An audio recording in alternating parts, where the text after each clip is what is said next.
So this week we're going to look at two things, really. The width in the spaces of the hand. And when I say the spaces of the hands, I'm really talking about the joints, spaces in the joints. And the other thing is the ability of the hand, or to feel in the hand, and the feet actually, but today we're only going to work with the hands, what is happening in the rest of your body. So we might, we'll do a bit more drawing and writing, but I'll show you some pictures of the hands first to, we'll look at the bones of the wrist because they are pretty amazing.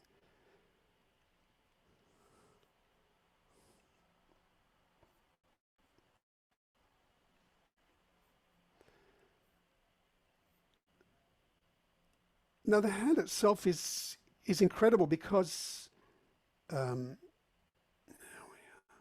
oops.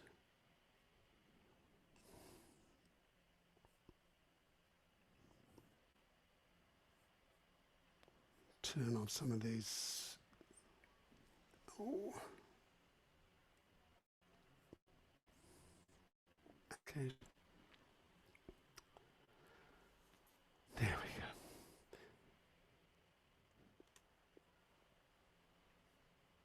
Actually, let's go up to that one first. Working with the hands makes a big difference.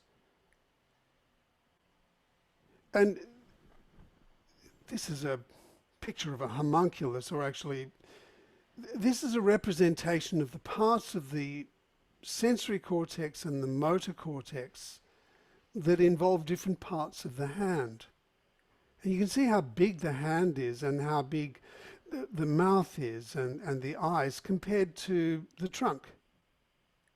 The torso, it's really small. And, there's another representation of this. If we actually build a model based on the amount of the brain that's taken up with these different parts of the body, you can see it's quite distorted, isn't it? But, it's a reflection of how much we actually use these aspects of ourselves, these parts of ourselves, as we're in everything that we do. I mean, consider the range of things that your hands use, or your face for that matter, how many actions they're involved in. And and the hand it's quite complex. There are so many joints in there, 26 joints in each hand. But it's complex in the forearm as well. And to look at the bones in here, it's worth beginning to look at the elbow, because there's one thing that I didn't do last week. Now, here we are. So if we look at the elbow here, we see these different types of fascia. This bit of fascia here, it wraps around the radius. This one here, connects there's different parts of the fascia around the elbow that has a different function. But when you see it, on an actual person, it just looks like one big mass. And the articulations of the bones are really incredible. Now, this is, it's a model. And so it's one skeleton. And you look at plastic models and it's easy to think that, well, that's the way it is. That's the way they all look. But every skeleton is as different as, every person. Everyone has, there's slightly different shape. And with a model like this, it doesn't really give a true sense of just how amazingly intricate the connections are. But also the, like the radius here, that's the one that connects onto the thumb. It has this, it interacts with the elbow. Whoops, daisy. It's got this lovely circular little head here, and it slides on the surface of the humerus here, and it also slides on the surface of the ulna. And the thing I want to show you with the forearm is that here, the ulnar is big. That's the one that goes down to the little finger, and the radius is small. And at the other end, get rid of some of this fascia here. The radius is big and the ulnar is small. And it's a curious thing, because if we push a car or a wardrobe or something like that, we do it through the heel of the hand down here. We don't do it through the thumb and the fingers. And that's because the bony connection through this bone here goes right through the center, right through into the center of the humerus here. So we exert force through this, through the ulna here. But due to the nature of the way these two bones interact, this becomes like a block.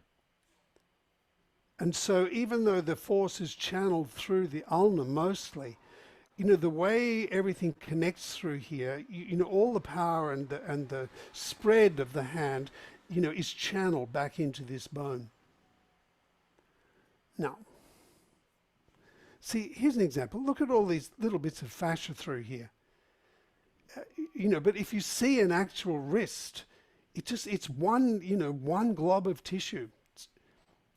And it's organized into layers. That's the other thing I want to show you. These horizontal layers through the hand. Through here. And here.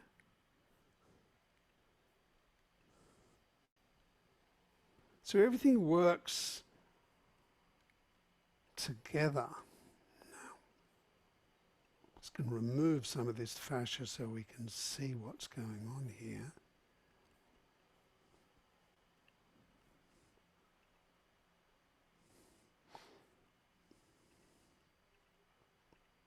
Oops. There we are. See this width through here. Now, the bones, these bones in the wrist are incredible. Just look at your hand, hold the wrist here, and consider where notice that in the palm you've got these long bones here, and the thumb is down here. Notice also that the thumb has 3 bones, and the rest of the fingers have 4. They have an extra one on the end. And that's due to the ability of the thumb to oppose the others. But it's like there's 4 layers in the wrist here. These bones, they all move, and they interact with at least 3, or in the case of the capitate here, 4 other bones. They have the most glorious, smooth surfaces, so it slides so beautifully. If you hold your wrist, you can feel you're holding near the thumb here, and if you slide your hand a little bit further down, you can feel the 2 bones in the wrist here, and then in this section here, just move your hand a little bit side to side, and feel how all these bones within the wrist here can move. Now, in here there are 8 bones, 8 carpal bones. And it's organized in a funny way. You have 1 bone for the upper arm, 2 bones for the lower arm. There are 3, well actually there's 4 because you have this little bone sitting on the top. 3 bones here, and then 4 bones here, and then 5 bones across here. Lovely little bit of symmetry here. But we're going to draw a connection between, there's a horizontal line across here. And I'll remove this bit of this fascia there, and these ones. So we have 1 line across here. Maybe you could move your wrist, hold on to the 2 wrist bones there of the forearm, and just feel that first little movement here. this isn't really a good picture because it's making, this is much bigger than the skeletons I've seen. Mostly it's the radius that takes, all these bones here, they sit really neatly into the radius here. And it's only when we actually move the hand that over, when we adduct it this way, that you get this bony contact with the ulna here. But this bone here, the scaphoid and the lunate, they sit into these two little grooves in here. And then, so you have this layer here, then there's and this other bone here, this is the capitate, right in the middle of the hand. So this strong, it connects, it's a strong connection with a direct connection with the lunate, and then also with the middle finger here. But it also interacts with these other bones around it. And, the digits here, this one connects directly onto the capitate, but this finger and this finger also have this connection, although you wouldn't really see it by looking at this image here. But so we have one layer across here, we have another layer across here.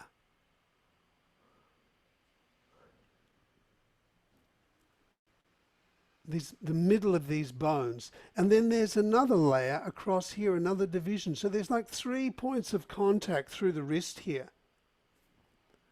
And if we look at it from the side, you consider the depth of these bones. And how they can all adjust. And the effect of that is that you can reorganize so that you can press through your index finger or your fourth finger or your little finger or your thumb. And the way everything reorganizes here, it pushes the force through the rest of through the whole forearm, or enables you to extend in that way. So across here, this complicated set of bones, we'll pay attention to the width of this. The next thing we're going to look at today is the next, across here, but then across here, from the thumb and across here. This is the palm. The palm sits in here. And of course you've got this, this arc in here with the thumb so that the thumb can move in all these directions. But nevertheless, the full width of the palm includes the thumb, right around here. And I've been finding that when I was writing or if I was playing guitar, I'd tend to tighten here, or I'd tend to tighten this so this wouldn't move when I'd brace it with much more tension than I need. And if I think of actually spreading my attention across here, thinking of the full width, everything through the arm relaxes and it becomes much easier to move. Now if we go to here, the next layer, across here in the middle of the fingers here, that can bend, and actually, this is what an instrumental, say a guitarist will do. They'll bend the fingers here and, so they can get the tips of their fingers onto the top of the fingerboard and the thumb behind it. But it's the same thing. If these fingers don't bend together, they're not as organized. So it's really useful to be able to move all the fingers as a unit. Now notice with the thumb, we have this situation where, because it can rotate in all directions and it has this amazing bone, the trapezium that it sits on, it's got this, like a saddle that it sits on that it can slide around. It only has 3 digits, but these have 4. So, we have these ones here, but of course, this means this has a dual function in the thumb. But learning to think, as we hold something, as we hold a peach, to tell whether it's ripe, to squeeze it a little bit, or an avocado. We're using all these fingers, or if you do use all these fingers, then you get this evenness of tension through the arm. And that evenness of tension goes right through the arm and right through, to the opposite foot, because it's the same thing with the feet. And our body is organized Let's turn this off now.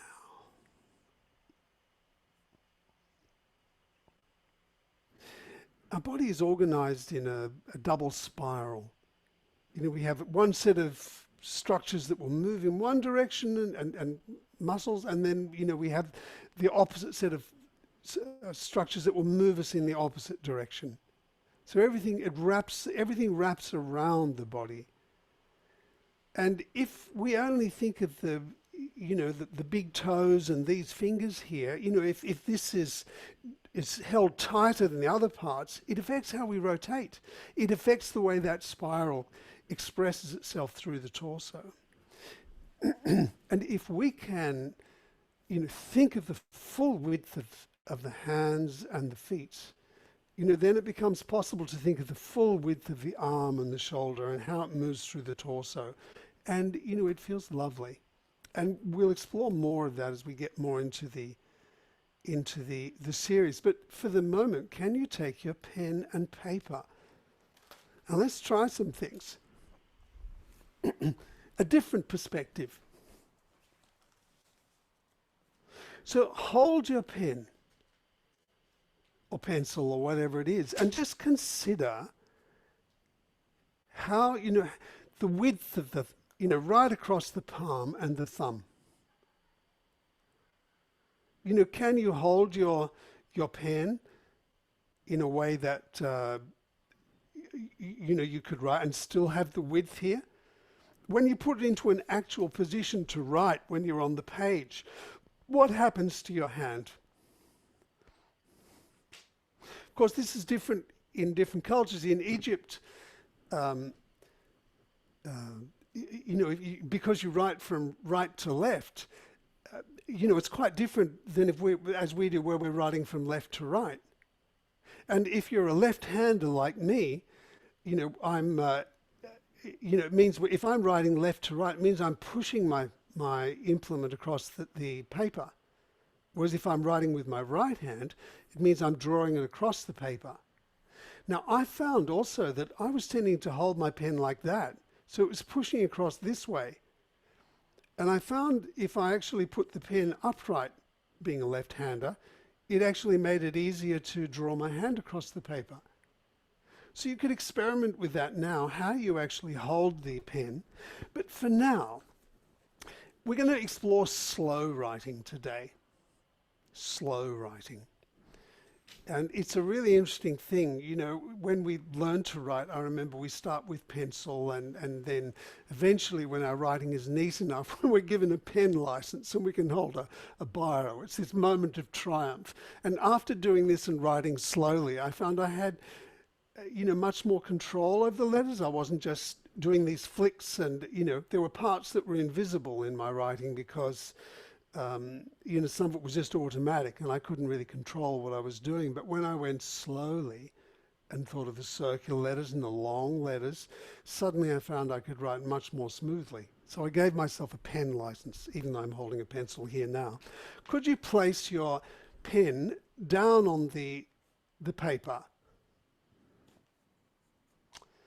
And let your arm relax. Be further away from the pen this time and just let yourself relax here. And notice your breathing. And now could you begin moving your pen or pencil across the paper as you breathe? So as you breathe in, you move it in one direction. As you breathe out, you move it in the other. Or it could be a circle. You don't have to look at it. But go slowly as your breath.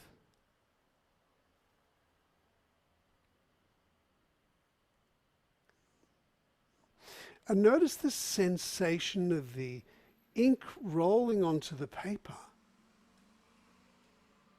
Or if it's a pencil, of the part of the pencil being left behind on the paper. It is a particular sensation, doesn't it?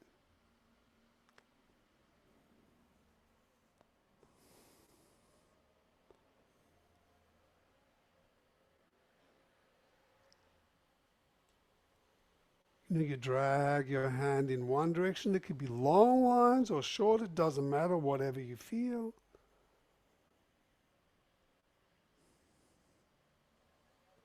But notice as you're doing this now, your thoughts and feelings. Because as soon as I stop talking, you'll probably be noticing thoughts and feelings. And I want you to notice as you're doing that, when you're having a thought or a feeling, how is that expressed in the way the pen rolls over the page?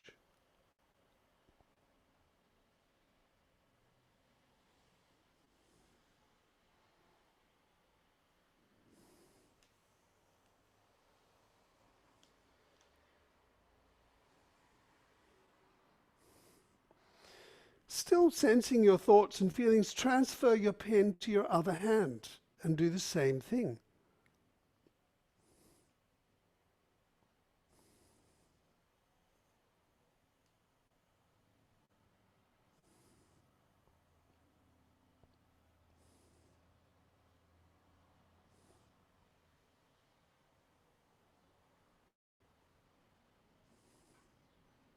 Changes in sensation within your body, or feeling, or thought.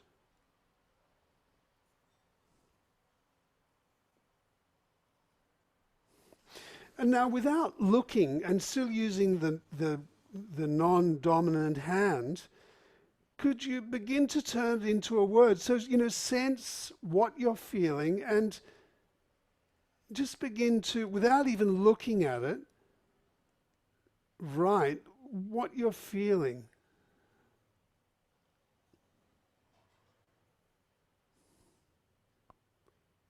Just feeling the sensations of your thought and feelings and the sensations of the pen and the paper. Forming these words, don't look at them, doesn't matter if they're completely illegible.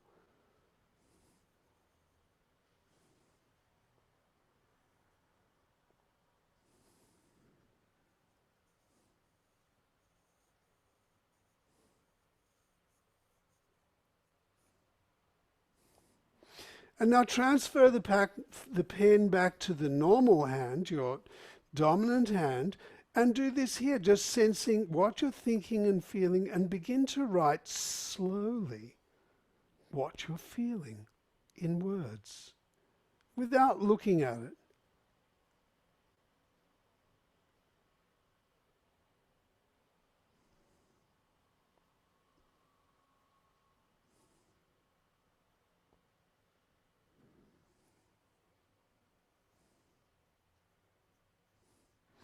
Noticing the roundness of an O, what the pen feels like as it makes that shape.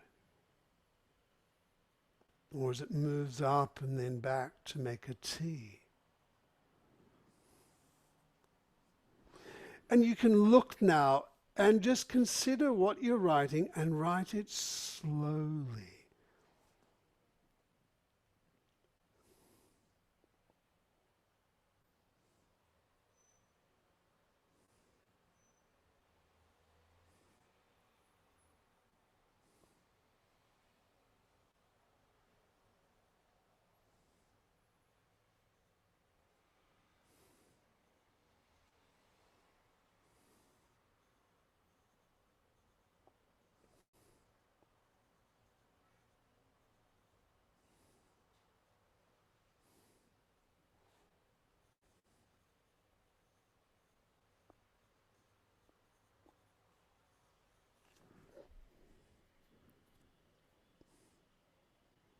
Nice.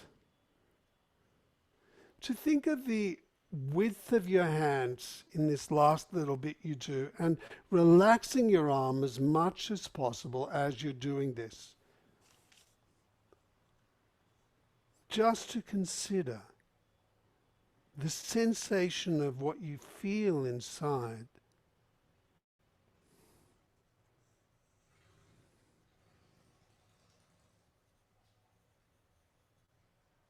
translating onto the page.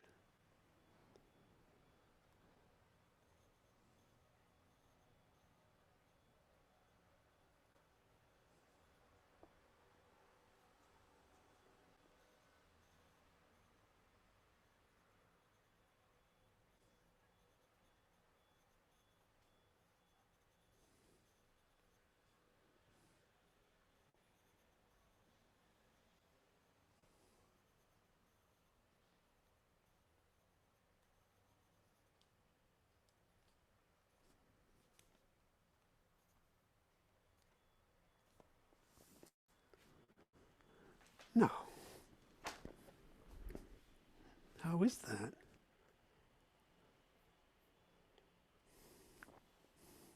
So sense how that was. Look at the experience of it. That's really going to be the writing exercise for this week is going to be to think of the width of your hands and, to begin by just, connecting with the sensation of the pen tip on the paper, the ink rolling on the paper, and how that changes with your mood or thoughts and feelings. And then to write what you're feeling in that moment. So not, it's describing what you're feeling, sensations and feelings rather than reflections on the past. To see if you can create, with this slow writing, the sense of, in the picture of the words that someone would look at, they would have your experience. That's what we're going to be exploring this week. But let's see what happens if we develop more sensitivity in the arms and the hands. Computer writing. Oh, yeah, thank you, Brinny. Yes, computer and on the keyboard. It's exactly the same principle to think of, well, more so actually, to think of the width of the hands, particularly if you're a two-finger typist. What you do with the rest of the hands as you're, organizing yourself. If you think of the whole hand being soft and wide, then you have the possibility of the whole arm and the whole side being soft and wide. So let's explore this now. Let's see where we get to. So could you lie down on your backs?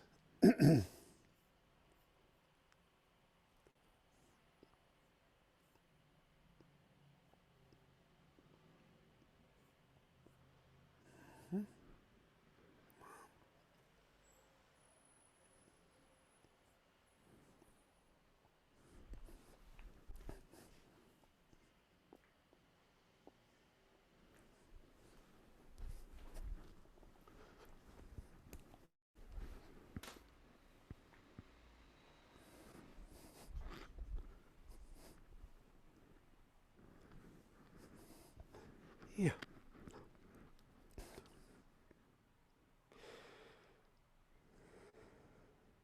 So lie here on your back.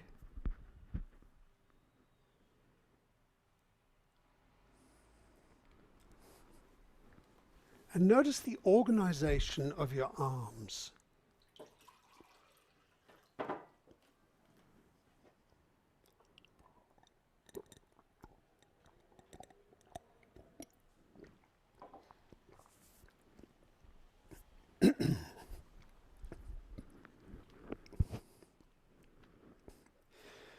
And the feeling in your hands.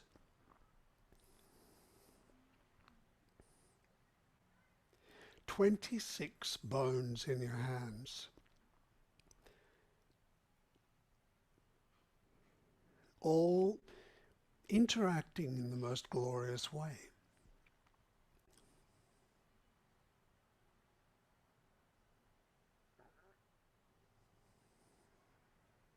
Notice the rhythm of your breath.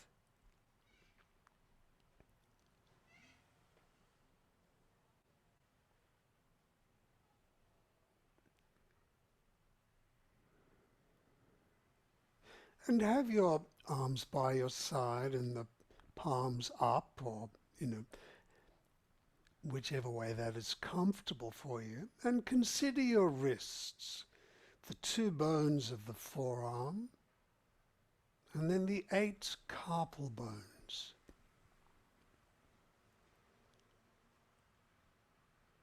And begin to move your wrist side to side. It's very, very small movement.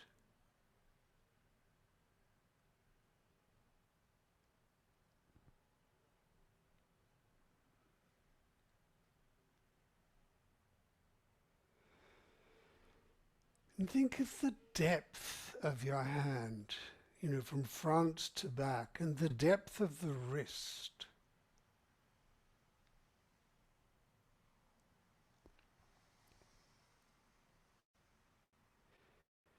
And within the joints themselves, all those joints in the wrist and the hand, the bones are all covered in cartilage. It's as smooth as glass or as a polished stone. And it's fluid filled. So it's so well oiled.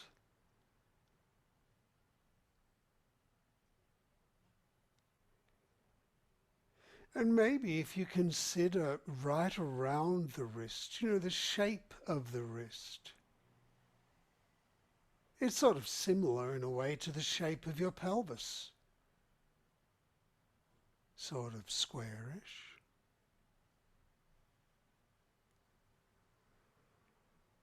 And in the same way that your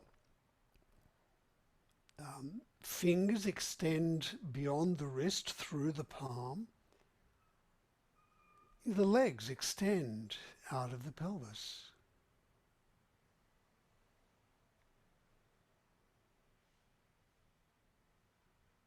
And just as the forearm comes down to meet the wrist, creates the top of the wrist, so too the torso connects into the top of the pelvis.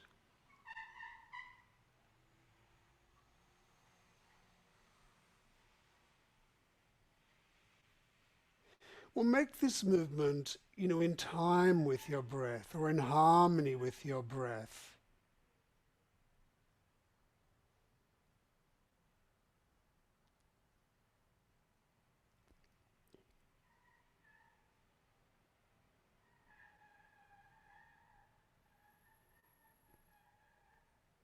So you can feel how many of the bones in your hand you can feel moving.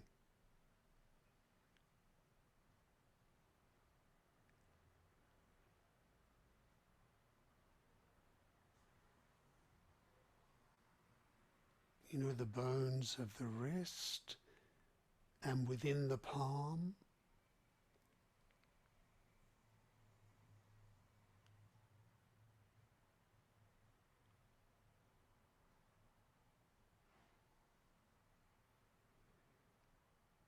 And the fingers themselves.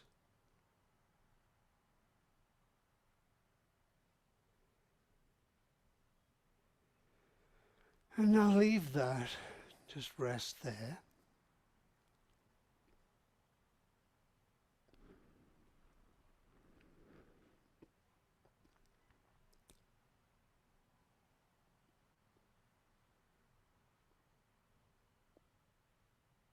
And just roll your hands over. So their palms down and then backs of their palms out.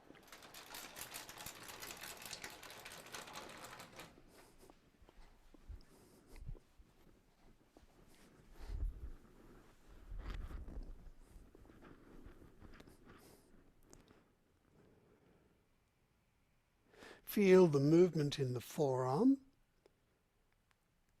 with the elbow and at the wrist.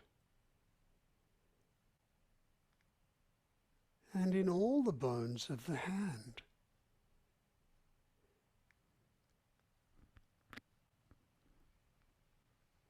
And then leave your hands so that the thumbs are pointing toward the ceiling and the little fingers are in the floor. So your palms are facing the legs or the hips.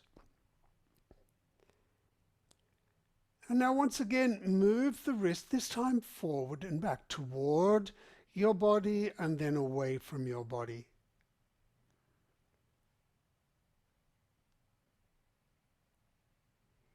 A tiny movement.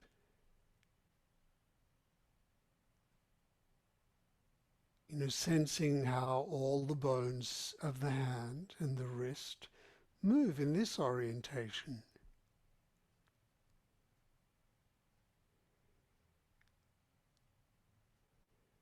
And consider the width of the wrist, from the little finger through to the thumb side.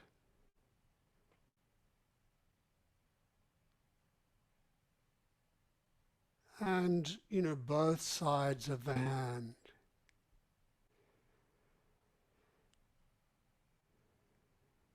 And notice as you tune into that, how that or what that enables you to soften through your arms, your elbows.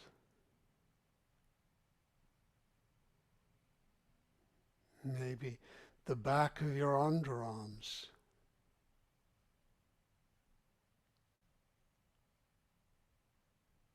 Your shoulders.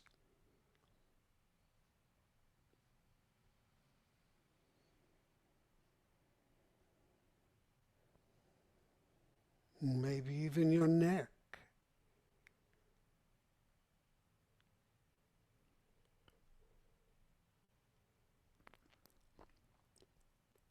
And consider those layers of bones in the wrist where it joins the two bones of the forearm, and there's 8 bones in there, so in the wrist, so that the middle layer, and then when it joins the bones of the fingers at the base of the palm.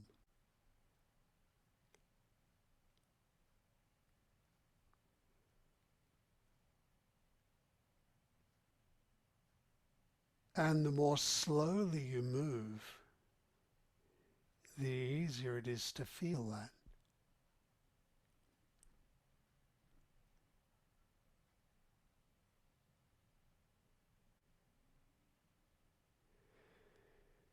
And notice the bones of the palm.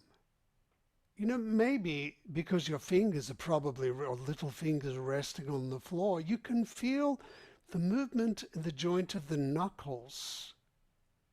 Fingers are still, but the palms are moving.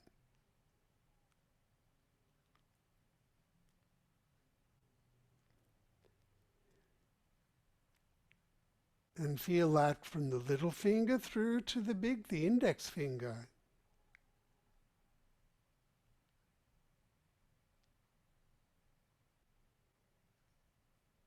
And then leave that. Stay with your hands on the side. And now keep the palm and the wrist still and move the fingers at the knuckles.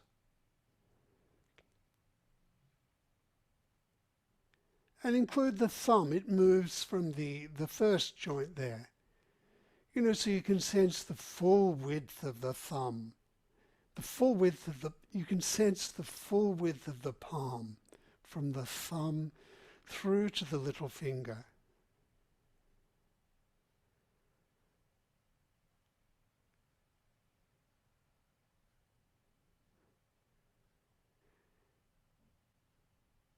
And the depth of the palm too, from the wrist up to the knuckles.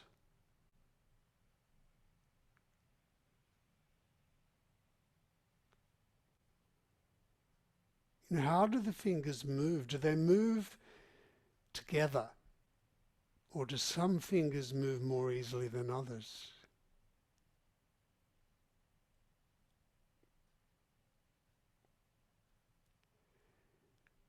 Well, leave that. Could you move the middle joint in the fingers now? So that's the end joint of the thumb and the middle joint in the fingers.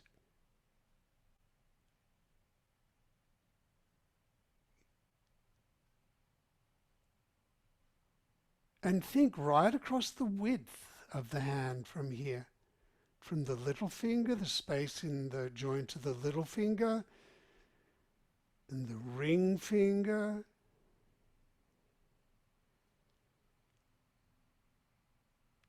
the middle finger,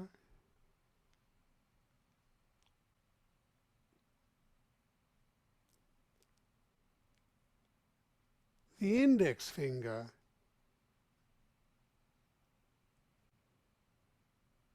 and the thumb.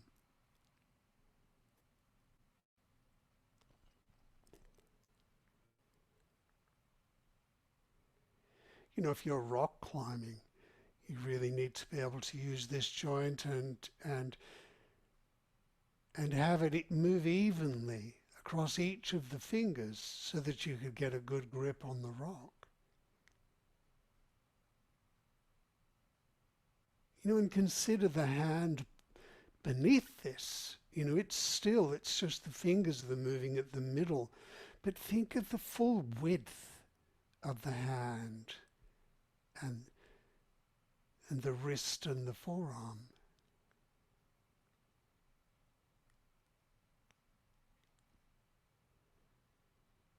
And then leave that, just stay in this position, but just let everything rest there.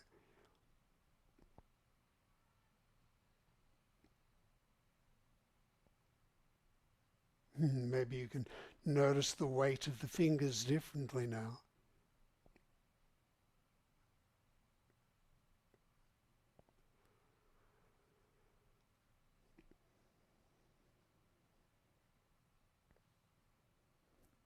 And now move the end joints on the fingers. Think of each of them, from the little finger through to the index finger and the thumb.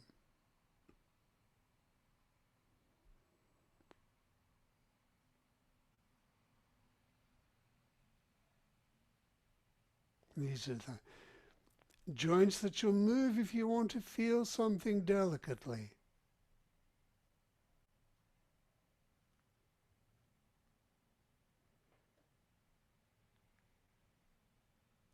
You know, and as you're thinking of the width of the hand from the little fingers through to the thumb and the wrist and elbow, you know, notice as your shoulders begin to relax.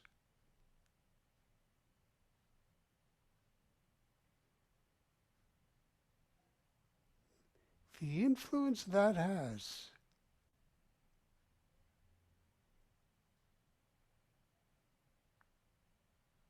on your ability to move the fingers evenly.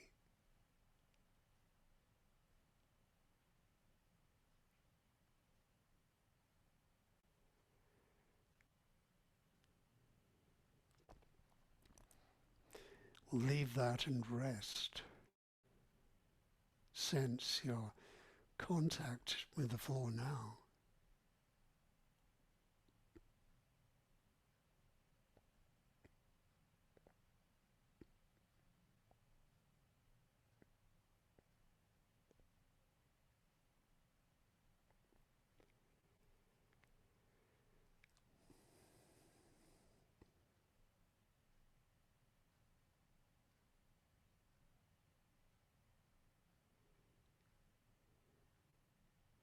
Sense your visual field with your eyes closed, how you're lying within it.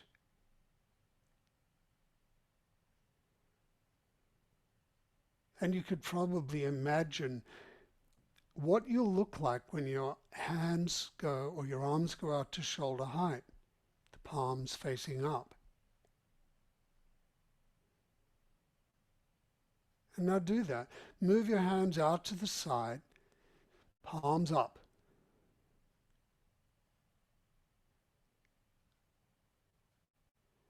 And just allow everything to settle here.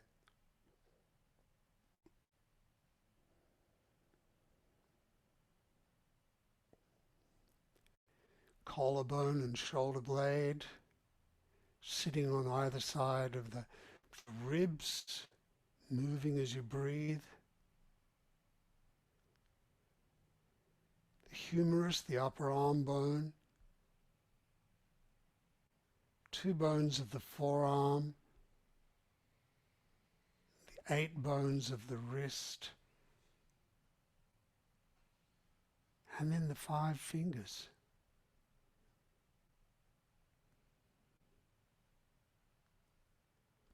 Now in this position, move your wrist side to side,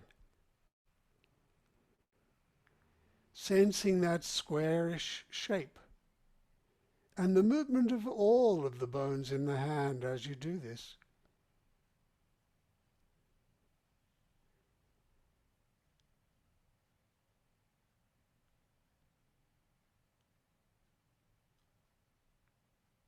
The similarity in shape to the shape of your pelvis.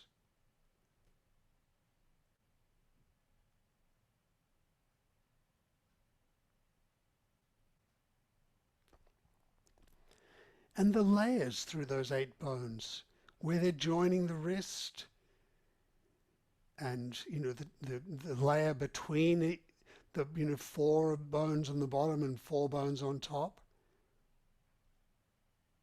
And then the fingers above that, in the base of the palm, both in the thumb and the other fingers.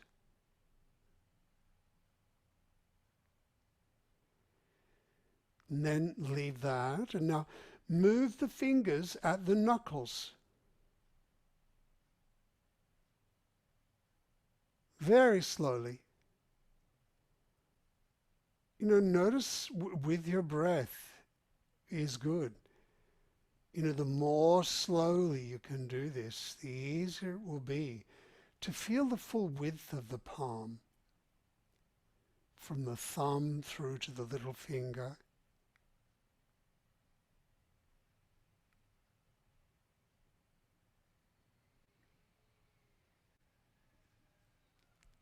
And the full length of the palm from the heel of the hand through to the knuckles.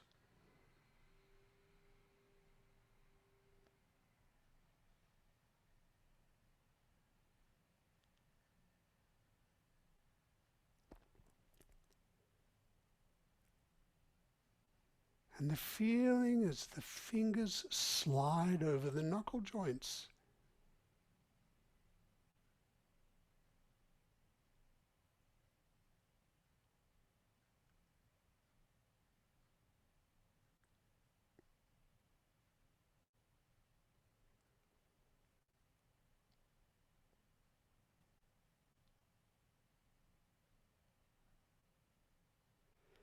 Now move the middle joint in the fingers. So it's the end one of the thumb with the middle joint in the fingers. With your breath, such a small movement so that you could feel the spaces in the joints. They're fluid filled. And the bones are as smooth as polished stone.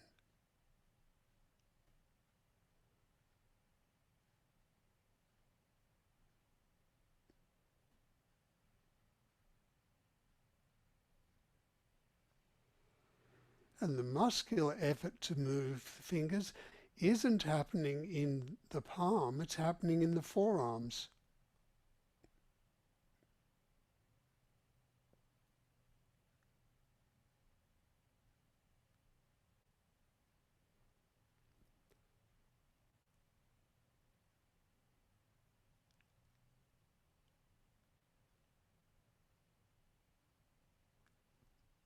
And then move the end joints of the fingers. See if you can move them all.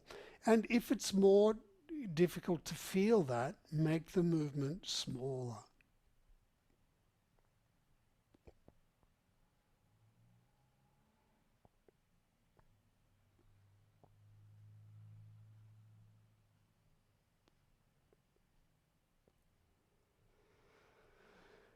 As you relax in the back of your shoulders,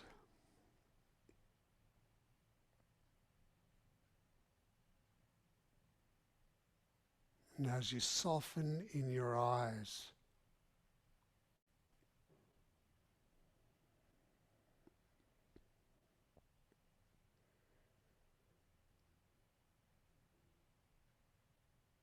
and as you feel your jaw and your tongue relax.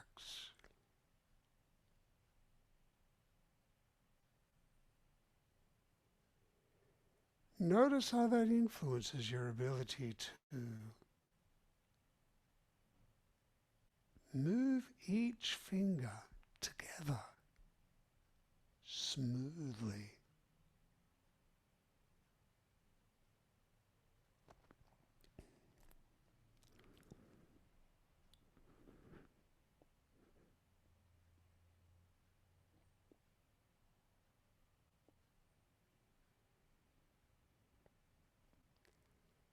Now leave that, stay in this position, just feel the weight of your fingers and hands.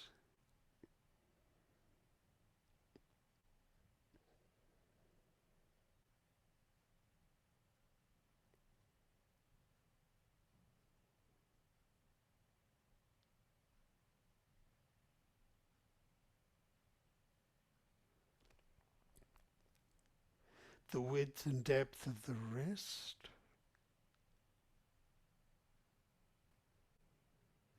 The width and depth of the knuckles, including the thumb, the top of the palm.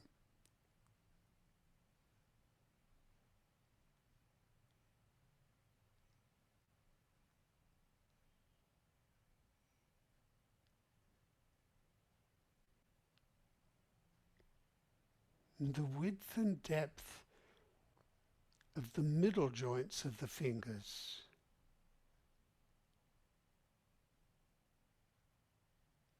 Top joint in the thumb. Think of that line right across the hand there, from the thumb through the middle of the fingers, through the other joints.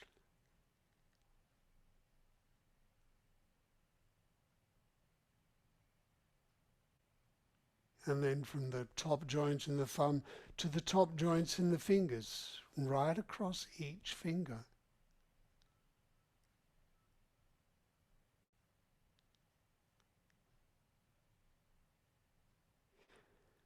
And now in this position, roll your arms up and down, rolling your hands and feeling the weight of the fingers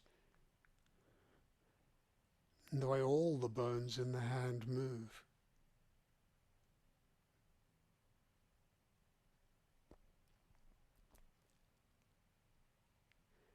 And have the hands on the sides, the little finger down, thumbs toward the ceiling, and now move the heels of the hands, the wrists, toward the feet and then in the direction of the head. Sensing those three layers, where it joins the wrist, the forearm bones, the layer between the four bones that connect with the forearm bones and the four bones that connect with the fingers.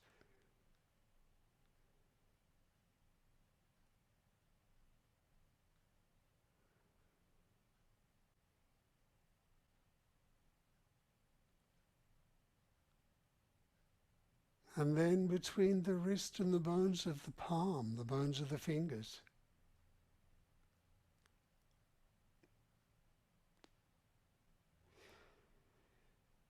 So sense the movement back. You're like lifting the wrist in the direction of the head. And then leave that and now move the knuckles in the direction of the head.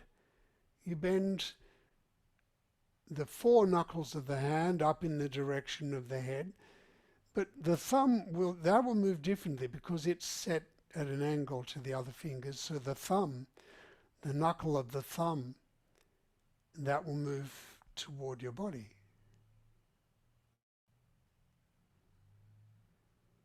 But feel as you do this, the full width of the palm, from the thumb through to the little finger.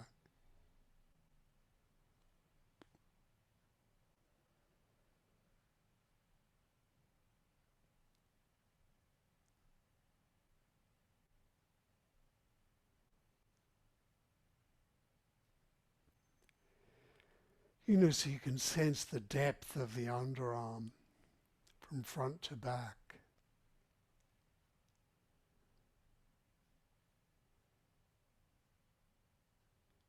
Is that similar in depth or width, front and back of the underarm, and the distance between the thumb and the little finger across the top of the palm there?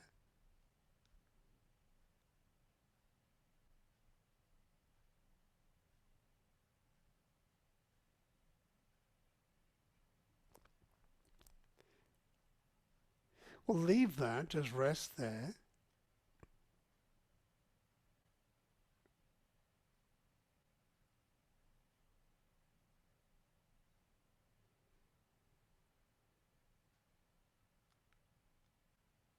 Think of the thickness of your fingers. How deep the bones are from the top of the fingers, at the back of the hand to the front.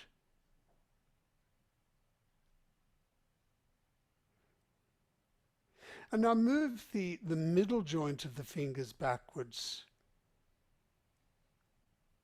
Like you were going to knock very gently on a door. Someone would be listening for your knock, and no one else would hear it other than someone who was listening.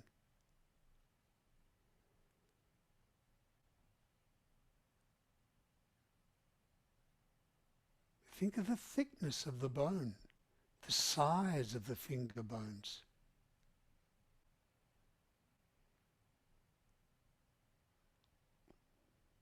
And don't use force. If it's hard to move them all together, don't use force. Do less. Make the movement smaller, maybe just a millimeter. Particularly if you have, sore hands, arthritic hands or something. Tiny, tiny movements.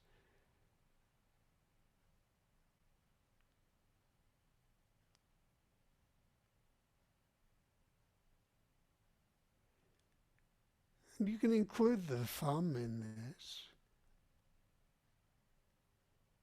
That's the top joint in the thumb.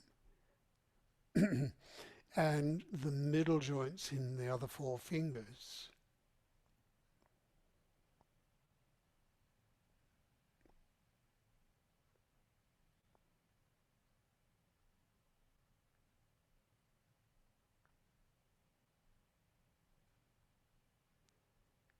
And then move the end joints. Move the end joints of the fingers, sensing the width of the hand.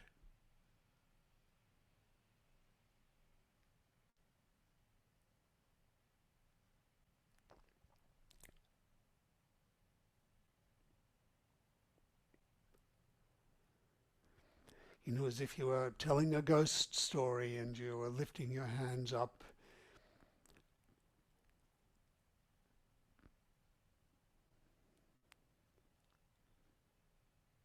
Feel the movement right through the whole hand, the whole width of the hand and the forearm. How all of the bones in the hand make this subtle adjustment.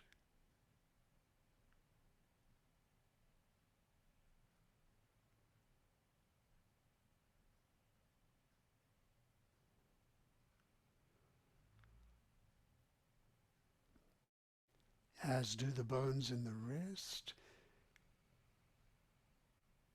the elbow,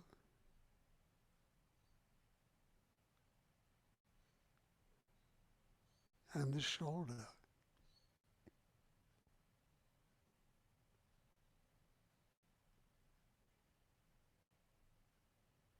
And then leave that, rest there.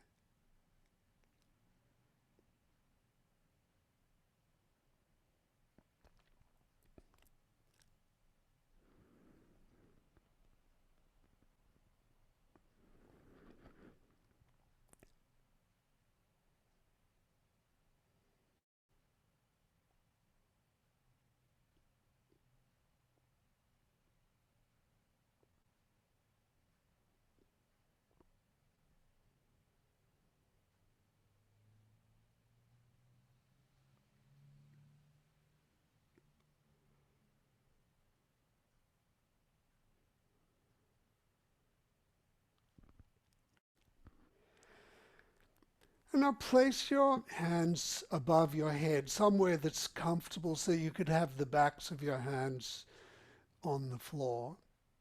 And if that's not comfortable, you could put a cushion there or something, or, have it closer out toward out to the side, wherever is comfortable.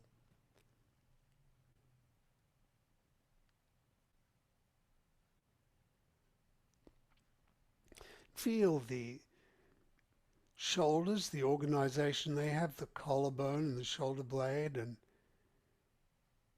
how your upper arm bone is sitting.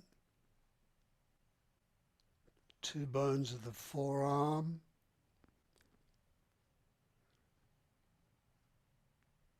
And your wrist and hand.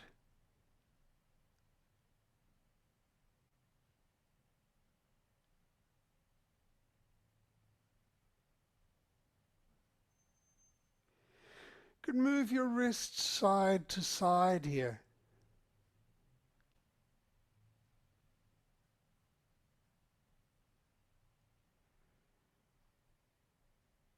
You could make the tiniest movement with your pelvis side to side.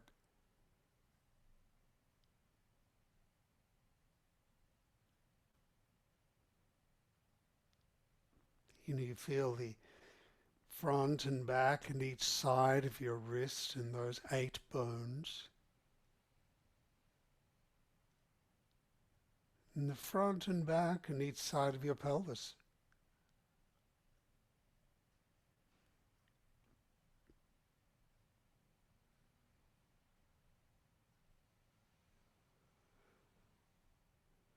Then lift your wrist up and down.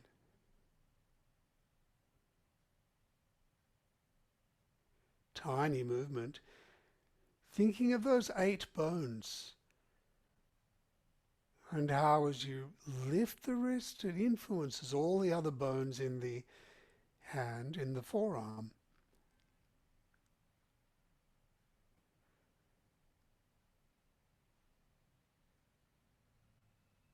You could make the tiniest of movements in your feet if you like to, at the ankle.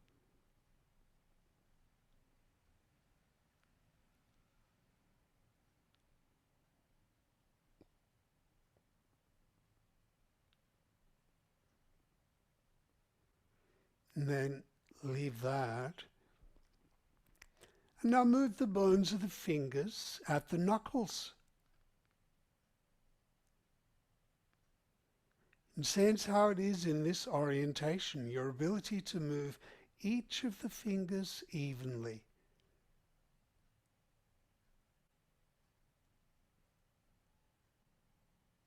To feel that horizontal line between the first joint in the thumb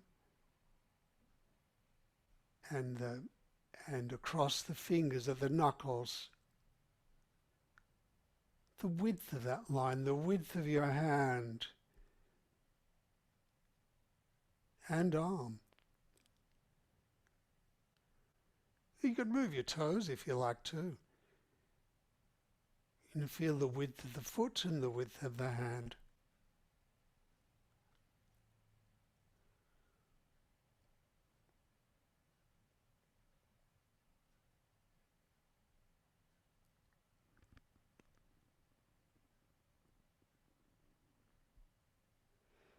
And leave that. There's another movement we can do with the fingers. We can move the fingers at the knuckles side to side. Move the fingers at the knuckles side to side. Only a tiny movement.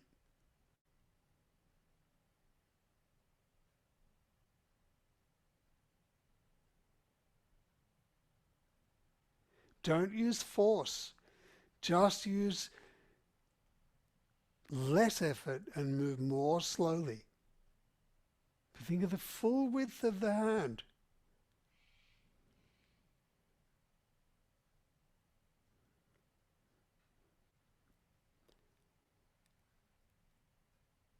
We can move them side to side. Feel, these joints, polished stone, over the other polished stone with this incredible fluid in there that just keeps it well oiled.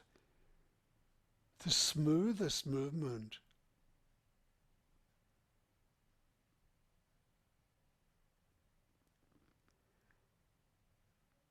Fingers don't have this sort of flexibility further up in the next joint. They just bend, but here they can move side to side. And you can feel the full width of the palm and the wrist and the arm.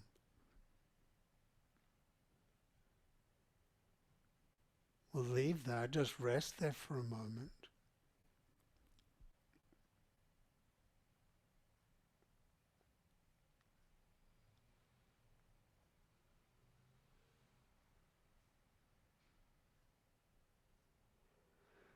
And now move the middle joints of the fingers and the end joints of the thumb.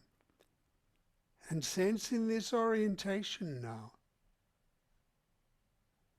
how evenly you can move each finger. And you can sense that full width of the hand and the arm, the depth of the shoulder. And you can move the middle joints in the toes. Tiny movement.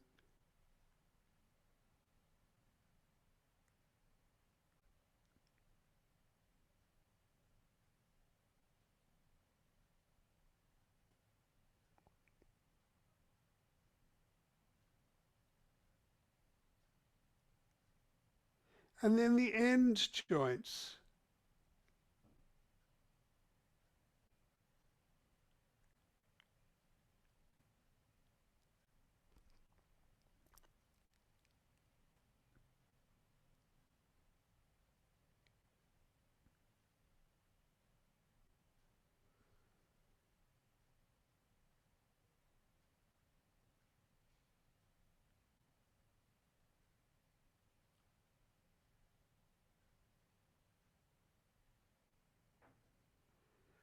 And then leave that. Roll your arms up here. Roll your forearms slowly, feeling the weight of each finger and the way all of the bones move.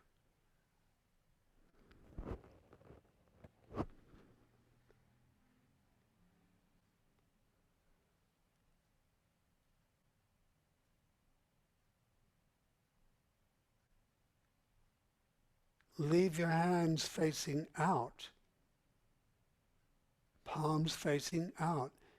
And now just make the smallest movement with all of the joints in the fingers.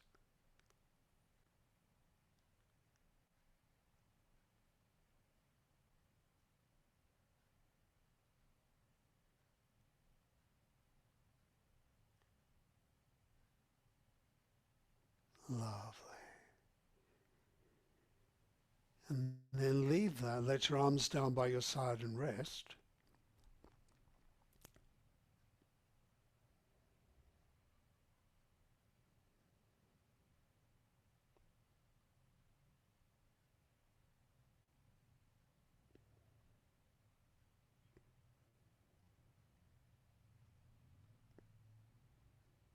Notice the weight of your fingers now.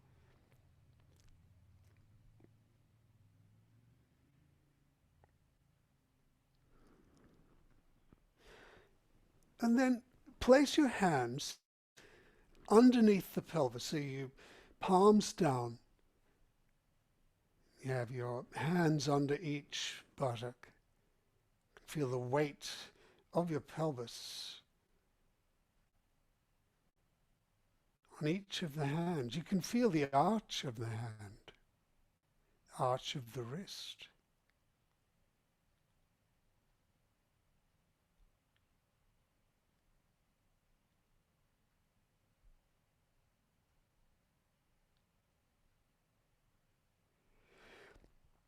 Just make a small movement at the wrist, up and down. And then lift the knuckles just a little bit. And then the middle, joints of the middle of the fingers.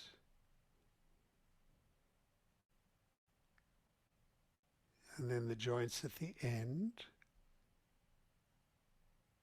Sensing the width of the hands. And then leave that. Stay in this position. And now could you begin reaching one leg away and then come back to the middle and then reach the other leg away. So it's a tiny movement. You know, the skin stays in contact with the floor. The heel doesn't slide. You know, the toes will move a little bit. You can feel yourself reaching away. And notice that you can feel the skeleton sliding within the suit of skin on top of the hands. Keep doing this, reaching in one direction with one leg and then the other with the other leg. You know, so your pelvis is sort of swiveling a little bit on top of the hands. One hip goes down as that leg reaches away, and the other goes up.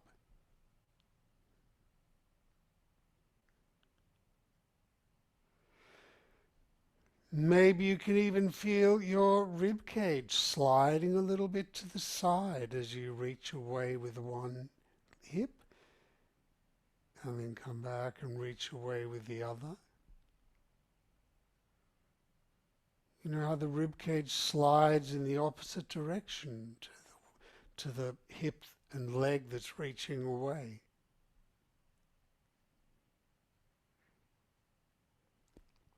The rib cage slides in that way, and maybe you can feel the shoulders. You know, the skeleton sliding within the suit of skin here. Maybe even your skull sliding within the scalp.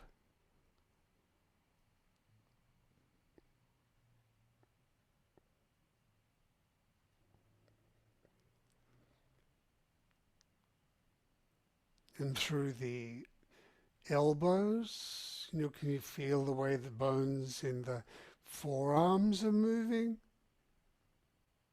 And maybe even the bones in your hands. Each hand moves differently when that leg reaches away.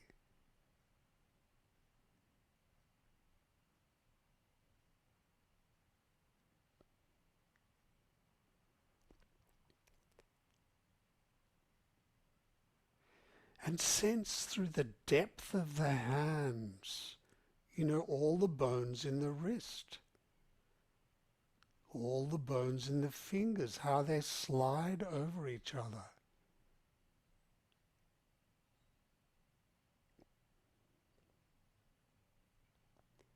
Now leave that, let your hands out from under your pelvis and have them palm down next to your, you know, at your side.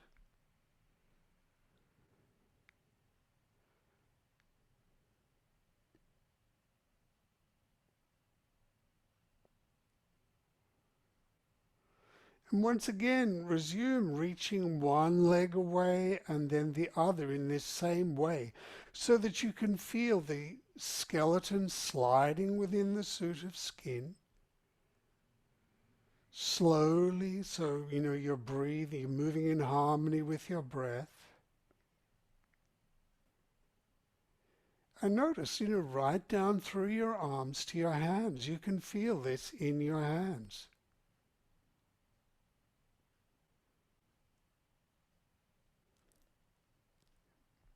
the whole envelope of skin around our body. We're pulling on the fingertips and the skin of the palms, and that influences the whole hand, so we can feel it that way.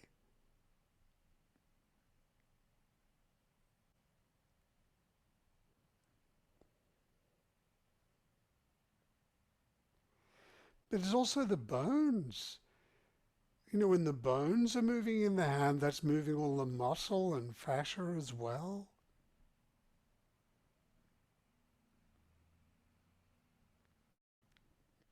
Try just rolling your head. Leave your legs and just roll your head side to side. And feel, even doing that, you can sense that down into your hands.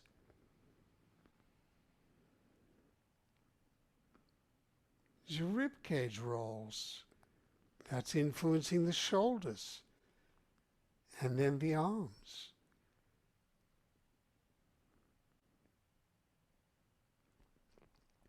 And then leave your head and lift one leg up, stand the foot on the floor and then the other.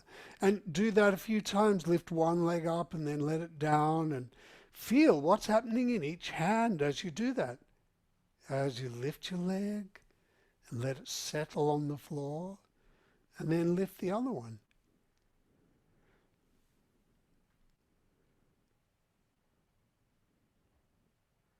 And then keep them there.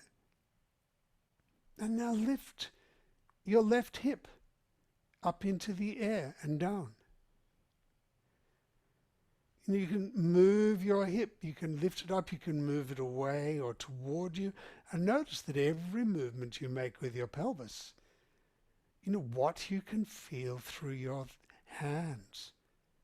The way the skeleton and the skin and the muscle all move. You could lift the right hip as well. Try it with the right hip.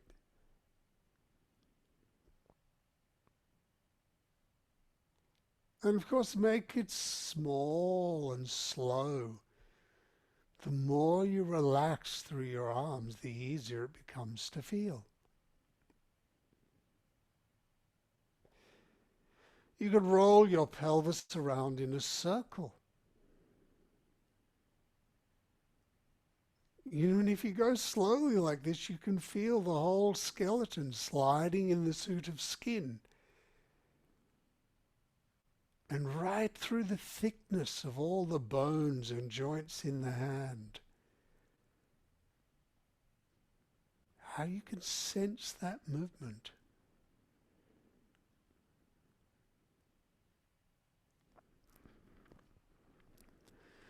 You could roll your palms over. Have it so it's the back of the hands on the floor. Give yourself a moment to settle there. And then once again, begin moving your pelvis and notice that you can still feel that through the whole hand. As you relax in your shoulders and your upper arms and allow them to be still, the movement of the whole skeleton, you can feel it pulling on the hands. You could lift your pelvis up into the air.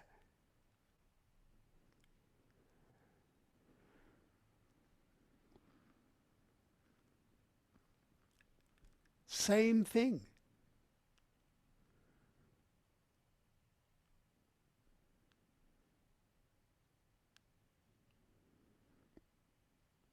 Keep your pelvis up and move it side to side. And notice what you feel in each hand, through each finger, and through the full width of the hand and wrist and arm.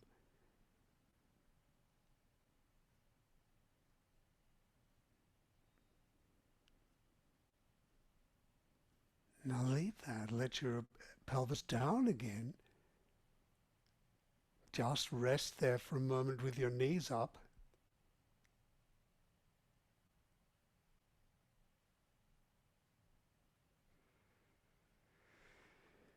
And lift your hands up into the air, the palms facing down toward the feet. And in this orientation now, just notice the feeling in the hands. The reason the hands and the feet are so sensitive is so that, they can feel what's happening in the rest of the body, so that they can predict. If you leap through the air, it can feel where you're going, it can adjust. The hands and feet can adjust themselves so you can land or interact with whatever surface it is that you're going to see. Now with your hands up here, consider the width and the spaces in all the bones. And now lift the legs into the air and then bring them down and notice what you feel in your hands.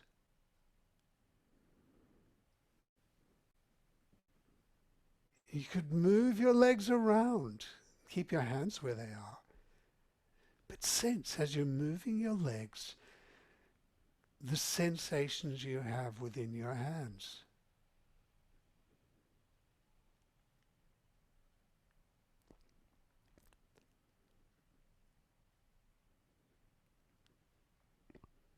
And then let your feet back down. Keep your hands here. If you can feel all this movement of the rest of your body in your hands, what can you feel with your hands in the rest of your body? Move your hands down in the direction of your knees. Don't touch your knees, but just hold them very close to them. And sense, down over your legs. Don't touch the legs, but move the hands very close.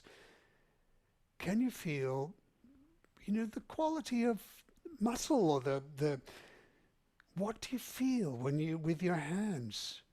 You could try moving your legs or your pelvis around, but have your hands close by. See if you can feel, the sensations inside the legs, between the muscles. If having your hands there gives you more sensitivity. Almost as if the hands were able to reach inside your muscles and fascia and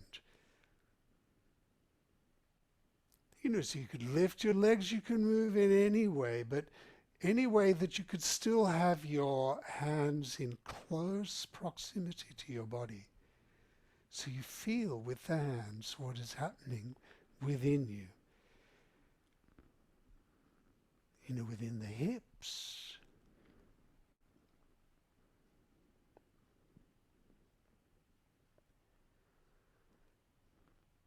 Full width of the hands.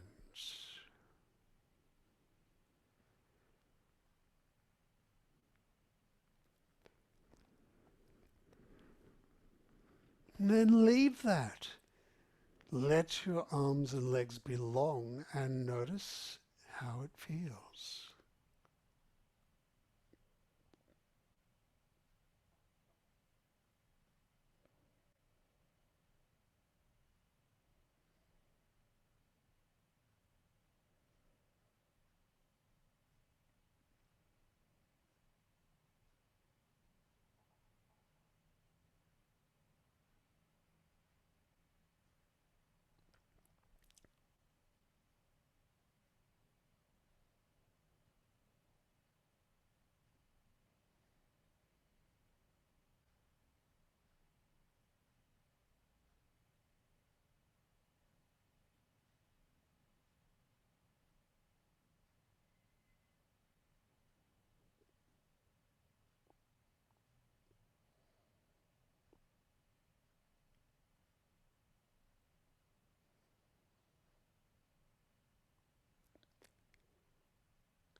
The width of your hands.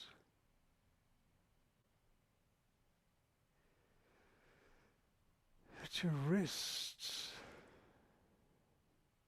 and palms, at the knuckles.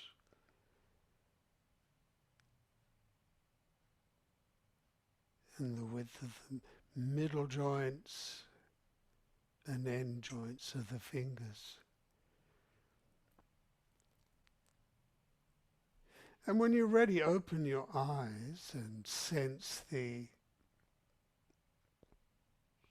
visual field and how your body is organized within it. And then when you're ready, roll over onto your side and come up to stand. And notice how everything settles here.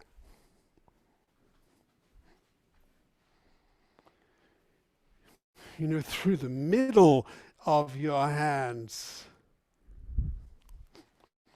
You know, the weight of your fingers now.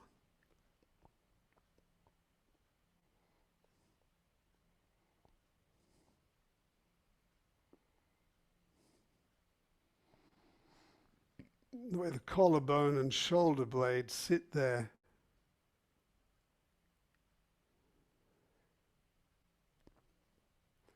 And try just a movement of the wrist, sensing those 8 bones, and then the fingers of the knuckles and the thumb, and then the middle joints, full width, and then the tips of the fingers, the end joints, small movement, and then begin to walk now and sense, you know, the effect of having the full, or awareness of the full width of the hand and wrist and arm.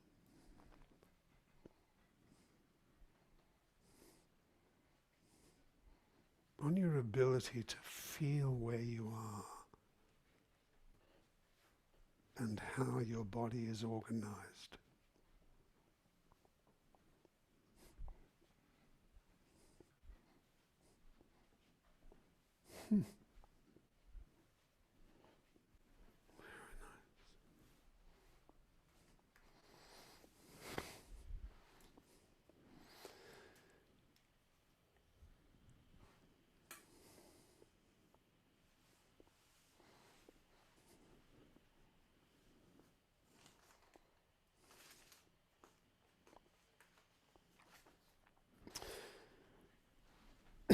And that may be enough.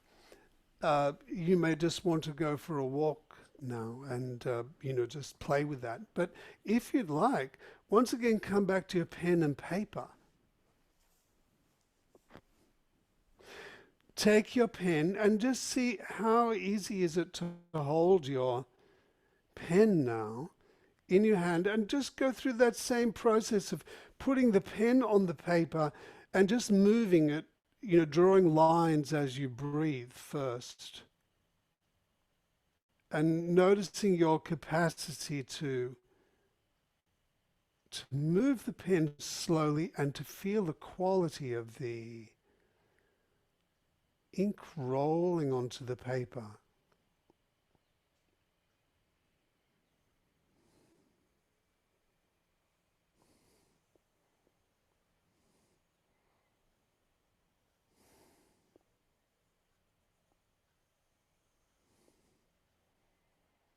Maybe you could write and just see if you could write slowly now, sensing, just describing the sensations that you feel slowly.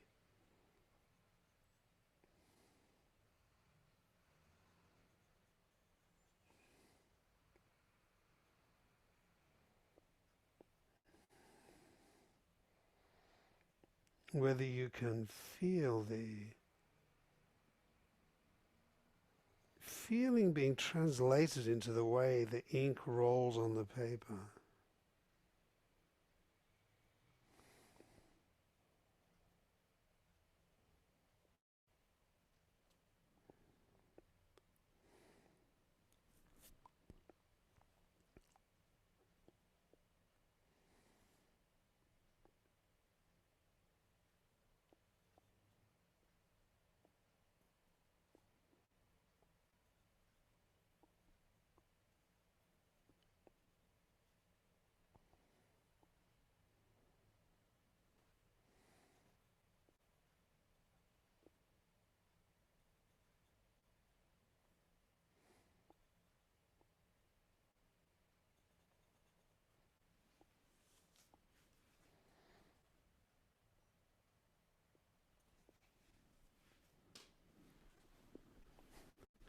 So you could play with that this week if you like. It gets easier, I've found, if you work with it. And this exercise for this week is to describe, as you write, just to describe the sensations you feel. It might be the a thought you're having, but it's not so much a reflective thing or a judgment. It's more the experience of what you're, and just to write it down. What it, it doesn't have to make sense even, but just to do that. That's going to lead into what we, where we're heading. And to feel as you're doing that, can you allow the character, the way you draw, to really represent it. So if someone looked at it, they could see your state of mind. You can make something, come alive through the way you just play with that idea, and we'll see how that is.